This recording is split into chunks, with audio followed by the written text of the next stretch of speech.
So this is Jonathan Blair, who plays George Whitefield in A Great Awakening. And Jonathan, we saw you play Jesus in Sight and Sound. Okay, and yeah. Are there other things at Sight and Sound that you've done? Yes, I was in Queen Esther as the voice of God. I was in David. We actually wrote an article on Esther for Intercessors for America. Nice. I was also in David. I played Jonathan.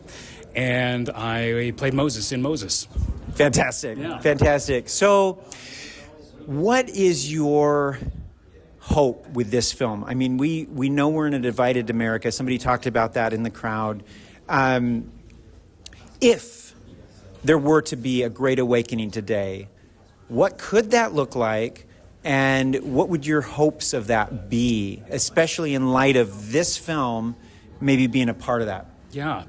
I think revival would begin with believers laying down their ambitions of what they want revival to look like, their expectations. I think it begins with us surrendering our expectations and becoming open to the move of the Spirit. And I think I would want people who see the film to know that there is truth out there. It can be known, and his name is Jesus Christ. Amen. We were at the Asbury Outpouring, and one of the students there said, this is about getting low. Does that resonate? I love that. Yes, absolutely. I think the true way of the cross is to go low. Absolutely. So surrendering power, becoming weaker. It's in our weakness that he is made strong. So I love that quote, going low. I love that. Yeah. And you talked about your favorite part in the film being that coal scene, the coal miners. Yes.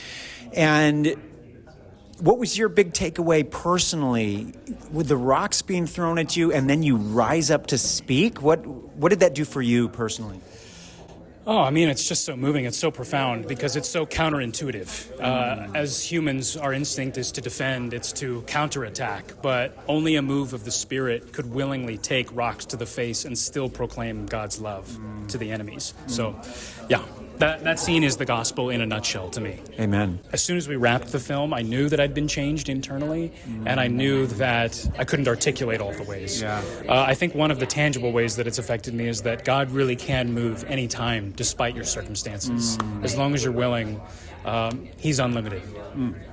Amen. And how do you want our intercessors praying for this film? Pray for a move of the Spirit. You know, there's nothing that we can formulate or calculate to get God to move how we want him to. Like, we have to surrender. So pray that hearts would be surrendered to a move of the Spirit. Well said.